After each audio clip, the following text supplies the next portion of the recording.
Hello, fellow Star Wars fans. My name is Starrapter, and welcome back to the channel. I'm coming to you from very, very hot New Jersey here in just the depths of a heat wave. So we're going to try to make this quick, okay? Because I'm melting here.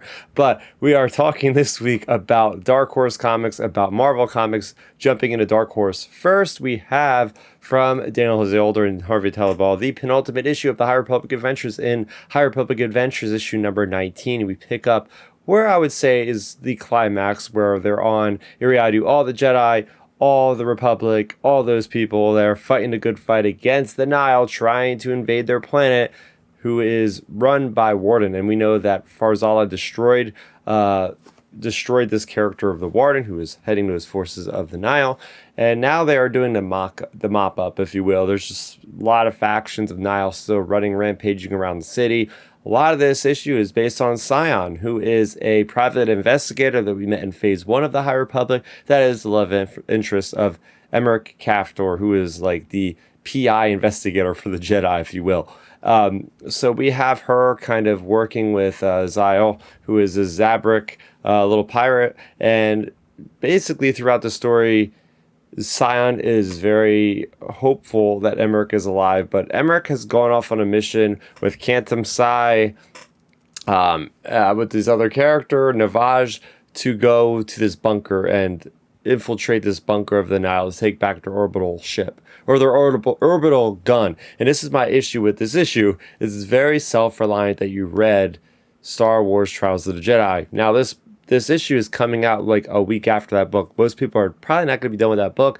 So you might be a little bit confused about like, wait, what's going on with this character? Why is this character here? And there's, spoilers and all for that. So it's something a little bit odd with the publishing. Maybe they should push this back a little bit further for people who finish reading Trials.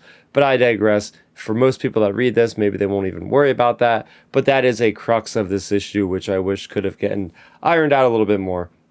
To love is to have no walls. So I love how Emmerich Kaftor is a Jedi, but as we see with the High Republic, he can actually have love in his life and still, be a Jedi doing what he needs to do. So that's a newer idea that has come around with this one. But the rest of this issue is just a triumph for the people of this planet, kicking out the Nihil. Next up, from Charles Soule and Stefano Raphael, we have from Marvel, The Legacy of Vader, issue number 5. This is Reign of Kylo Ren, part 5. And this is where we pick up with Kylo, who is hell-bent on just trying to cause as much destruction. He's trying to kill the past, and that's this whole lesson of Vanya, who is the caretaker of Vader that we found on Mustafar at Vader's castle, who is now kind of shepherding Kylo Ren about to learn about his grandfather, to learn these different nuggets. And he's on Naboo, and he wants to claim all-out war. So he has the First Order show up in force, and man, I love seeing that iconography of the First Order, that stark white, very clean lines. The First Order troopers are there. They got the drop pods.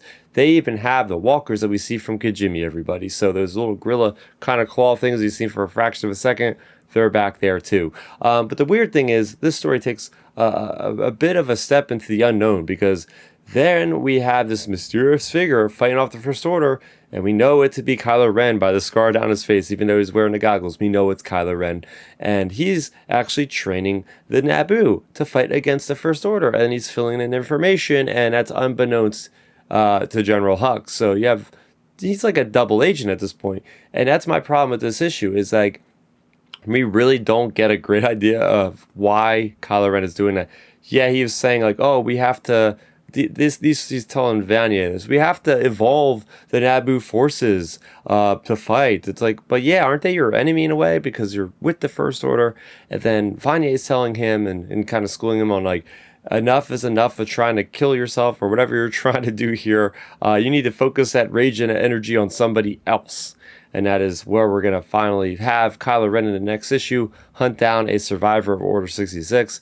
But this issue was a bit of a blunder for me. I really just got a bit confused by like, why is Kylo Ren, training these people but then killing them? And then what is the purpose that serves? I still feel like that could have been dealt with better. Is this just the conclusion of feeling like Kylo Ren has to kill this idea of killing the past to be somebody new? Because Vanya literally says like, the past will always follow you. You have to live with the past. You cannot just kill it. Maybe that's where we find him in Rise of Skywalker. So there you go. Those are my thoughts on the High Republic adventures on the Legacy of Vader, and I did not melt in the recording of this review, so that's very good. For more on Star Wars, make sure you go ahead and check out the other videos I have on this channel of YouTube. Thanks for watching. May the Force be with you always. Bye-bye, everybody.